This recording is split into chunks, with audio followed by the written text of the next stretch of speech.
Baik teman-teman, bismillahirrahmanirrahim. Assalamualaikum warahmatullahi wabarakatuh.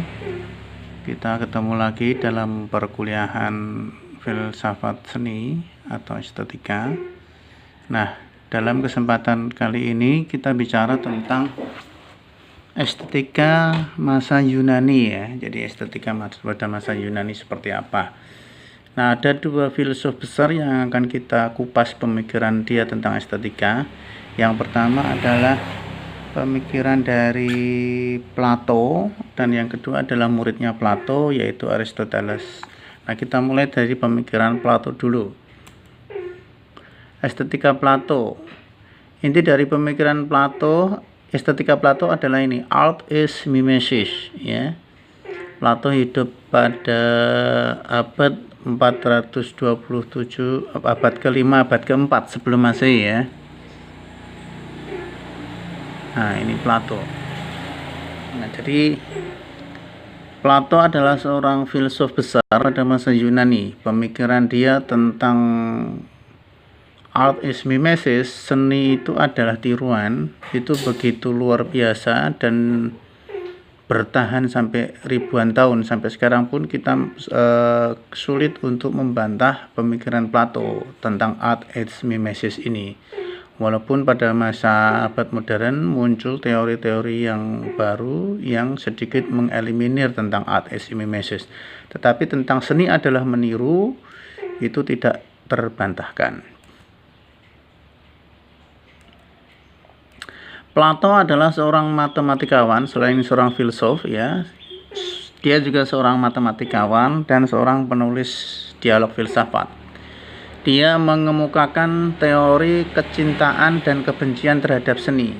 Jadi Plato menganggap seni sebagai sesuatu yang mengancam hidup manusia. Karena itu seni harus dikendalikan. Ini pandangan Plato. Seni harus dikendalikan karena bisa membangkitkan emosi, mempengaruhi perilaku dan watak manusia. Nah, pertanyaannya, siapa yang harus mengendalikan seni? Nah, ini ada yang menyatakan menurut Plato yang harus mengendalikan seni adalah negara, karena Plato ini juga seorang pemikir tentang konsep negara, bahwa yang paling pantas untuk menjadi seorang pemimpin, seorang kepala negara, seorang presiden adalah seorang filsuf. Itu menurut pandangan Plato. Plato adalah seorang matematikawan dan penulis dialog. Kok terulang lagi nih? Ya. Estetika Plato. Dalam kaitan dengan estetika, Plato banyak berbicara tentang keindahan dan seni. Menurut Plato, posisi seorang pelukis lebih rendah daripada seorang desainer. Pada waktu itu, misalnya seorang pembuat benda furniture, mebel, atau seorang tukang kayu ya, seorang karyawan, itu posisinya dianggap lebih tinggi dibanding seorang pelukis. Karena apa? Seorang pelukis itu hanya meniru benda-benda atau adegan-adegan kehidupan keseharian, termasuk meniru bentuk mebel dalam lukisan. Jadi teori Plato tentang seorang pelukis itu posisinya lebih rendah daripada seorang tukang kayu atau seorang karyawan atau seorang desainer. Ini berkaitan erat dengan pandangan Plato dalam pandangan ontologinya Plato. Jadi ontologinya Plato itu punya teori bahwa segala sesuatu itu yang paling sempurna, yang paling indah itu ada di dunia idea. Di mana di dunia idea itu? Ada di atas sana. Nah, itu dunia idea. Nah, kenapa seorang pelukis dianggap lebih rendah posisinya dibanding seorang tukang kayu misalnya, pembuat mebel misalnya?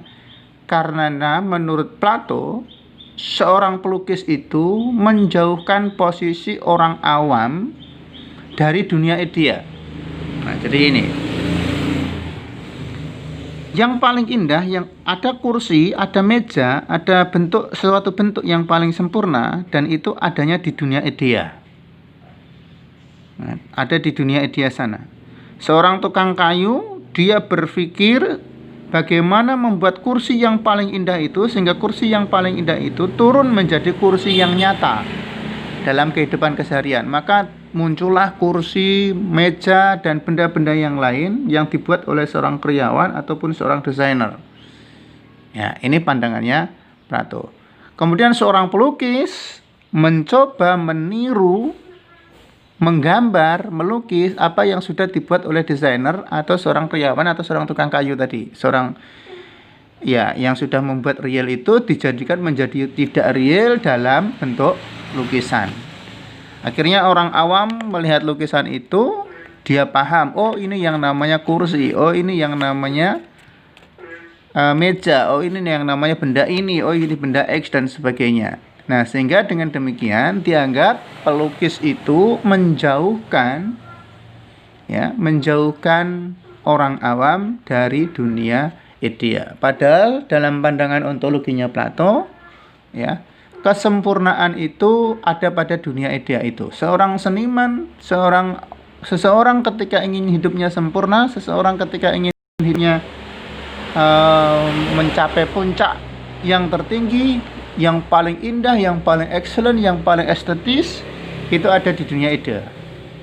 Nah, di dunia idea sana, yang nanti dunia idea ini ketika ketemu dengan agama Nasrani, dianggap dunia idea itu sebagaimana dunia Tuhan. Tetapi Plato tidak pernah bicara tentang Tuhan, dia cuma bicara tentang dunia idea, dunia idea. Nah, gitu. Jadi penjelasannya kenapa seorang pelukis itu lebih rendah dibandingkan seorang desainer, seorang karyawan, bahkan mungkin seorang tukang kayu, seorang pembuat benda real di muka bumi ini, karena seorang pelukis itu membuat sesuatu yang menjauhkan orang awam dari dunia idea sana. Nah, jadi ini penjelasannya. Ini pemikiran Plato tentang posisi pelukis dan seorang desainer. Teori Plato tentang meniru ini dikenal dengan yang namanya teori mimesis. Maka di awal disebut teorinya Plato, art is mimesis.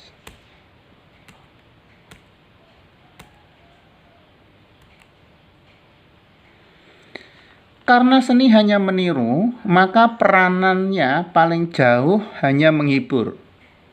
Menurut Plato, bahayanya adalah ia menjadi unsur penyesat yang membahayakan. Nah, sehingga sering dikatakan dalam pandangan estetika Plato itu, seni itu termasuk sesat dan menyesatkan. Nah, jadi sampean anak-anak isi itu adalah anak-anak yang tersesat, orang-orang yang tersesat. Ini dalam pandangan Plato kalau kita berpikir sederhana seperti itu. Tetapi maksud dari Plato ini bukan sebagaimana orang awam memahami ketersesatan itu. Yang dimaksud oleh Plato tadi tidak lepas dari apa yang sudah saya sampaikan tentang pandangan ontologi Plato tadi tentang dunia ide tadi. Jadi, menurut Plato, seseorang ketika semakin jauh dari dunia idea, maka hidupnya semakin tersesat. Nah, itu berbahaya. Ini menurut pandangan ontologinya Plato. Sehingga ketika seorang seniman itu menjadikan seseorang semakin jauh dari dunia idea, karena dia tadi tahapannya kursi yang paling indah itu ada di dunia idea, kemudian oleh seorang tukang kayu diwujudkan dalam dunia konkret.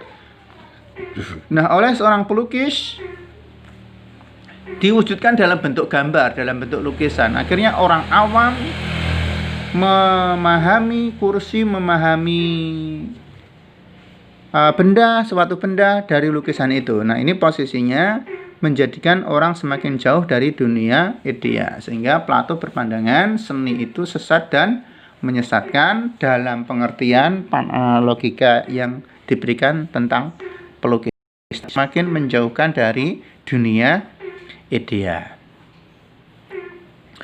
Konsep seni sebagai imitasi peniruan telah menguasai estetika barat selama hampir 2000 tahun dan baru pudar pada masa modern dengan munculnya konsep seni sebagai ekspresi, seni sebagai komunikasi, seni sebagai bentuk murni dan lain-lainnya. Jadi Menurut Plato, seni itu adalah mimesis, tiruan. Nah, teori Plato yang demikian ini 2000 tahun menguasai estetika barat, ya, tidak terbantahkan. Hampir semua bentuk seni, entah itu seni rupa ataupun seni pertunjukan misalnya, ya, itu semua mengandung unsur tiruan, mengandung unsur mimesis. Jadi ya tidak terbantahkan.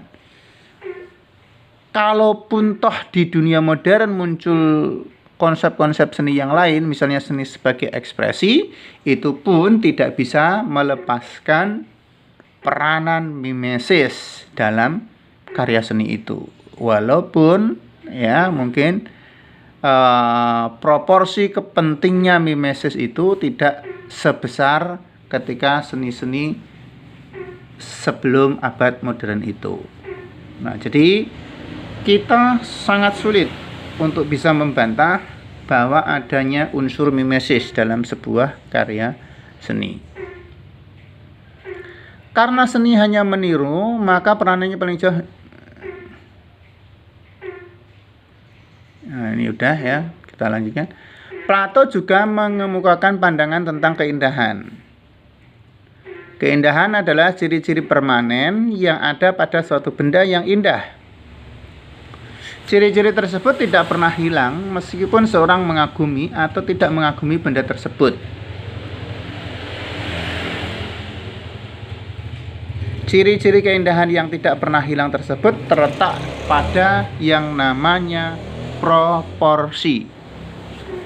Nah, ini penjelasan Plato tentang salah satu persoalan estetika kemarin yang sudah kita sampaikan, bahwa persoalan estetika itu paling tidak ada 4 dasar, ada 4 hal yang mendasar ya. Yang pertama, apa itu indah? Yang kedua, indah itu subjektif atau objektif? Yang ketiga, bagaimana kita bisa mengatakan indah, apa tolak ukur dari sebuah keindahan itu, ya kan? Lalu yang keempat, bagaimana rasa indah itu bisa ada pada diri manusia. Nah, Plato mencoba menjawab ini tentang indah itu subjektif atau objektif. Menurut Plato, indah itu, yang namanya indah adalah ciri-ciri permanen yang ada pada suatu benda yang kita nyatakan indah. Jadi ciri-ciri permanen, ciri-ciri itu tetap ada. Walau dalam kondisi bagaimanapun, ciri-ciri itu tetap ada. Jadi ciri-ciri permanen pada suatu benda yang kita nilai keindahannya itu.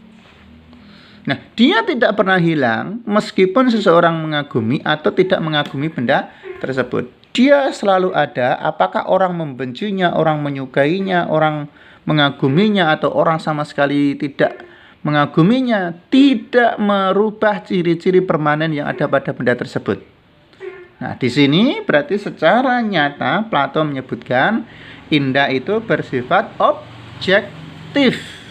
Ia objektif, ia ada pada benda itu. Ia merupakan ciri-ciri permanen yang ada pada benda itu.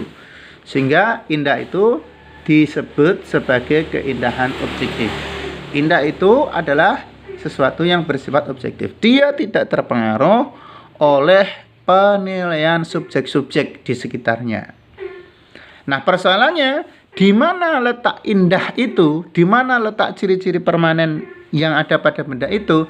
Plato merinci, berpikir lebih jauh. Dia menyatakan, mengklaim indah tidak indahnya sesuatu itu letaknya ada pada yang namanya proporsi.